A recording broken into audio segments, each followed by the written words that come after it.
Assalamu alaikum wa rahmatullahi wa barakatuh. Bandiraɓe sehilaɓe janggiyankoɓe en garti e windande men nayeɓire. Joni kam jangde nde yawat tan nde wonno hankkadi en kolliri lawol en jiti lawol hankkadi ko yawat tan inchallah taw wonta enen eɗen kalta. Bismillah Dental Dina TV mo jeeyano ko hen jiɗɗo jeeyede hen bisimilla ma ngara bindoɗa Dental Dina TV jahata ko YouTube jiyagal nata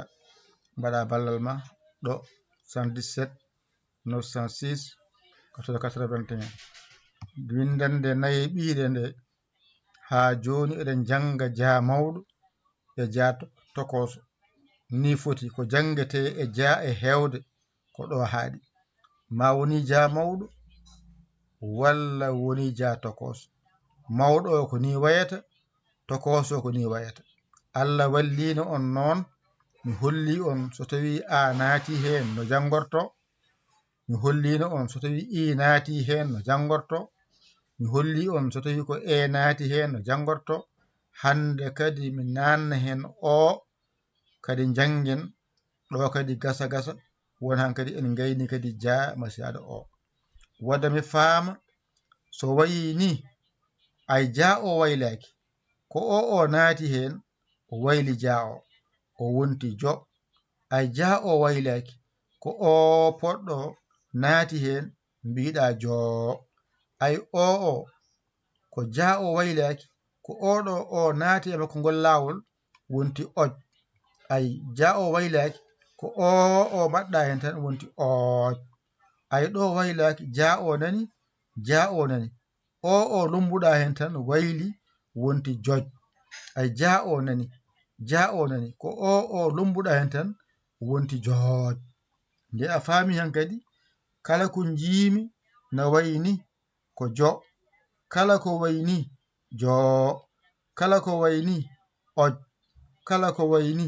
oj kala ko wayni joj kala ko wayni joj. Hankadi mi faami jo mi faami jo mi faami oj mi faami oj mi faami joj mi faami joj. Hankadi mi ƴetta kuƴolam mi winda jo mi janga jo ha ɗigga kadi mi winda jo ha ɗigga mi ara mi winda aj oj mi janga ha ɗigga mi wiya oj ha ɗigga mi ara mi wiya joj ha ɗigga mi winda joj ha ɗigga. Teskuwe ma noon yo won hen no moƴƴi masɗe ɗe mbaɗirte hen ko ha walluma a hollanoma masɗe ɗe ko joyi tan woodi ko a woodi ko I woodi ko e woodi ko o e u kasi ɗe noon natata e kala harfere ma woni ko fooɗi pooɗa walla fooɗani mbasa fodde walla sidda cidda wasi kasi ayno kalirta ni noon bindirta no kalirtani noon tan bindirta. Wadde en gayni windande nayiɓere nde harfeere ja mawɗo ja tokoso masiraɗo o mbiyen jo oj joj joj. Sa wiyama tan windi jo tan a andi a wiyama ya windu jo a andi a wiyama ya windu ojjo a andi a wiyama ya windu ojo a andi a wiyama ya windu joj a andi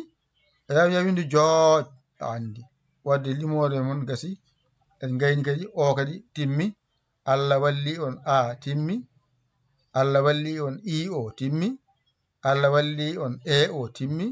hande ko o no janngama so wawama timmi kadoron gotal ngal ungal wonan kadi on jalti ja ko janggate ja kalɗo winda on janngani tawata ko ja masaɗo a o ɗiggani masaɗo I o ɗiggani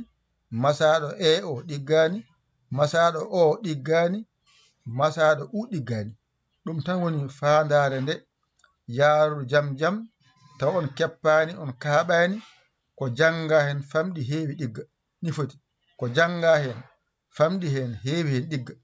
ko ɗigga o nana fanma wayata wi jalta jo jo oj oj joj joj ala andu holno jo windirte andu holno joo windirte andu holno oj windirte holno ooj windirte holno joj windirte holno jooj windirte kako janguɗa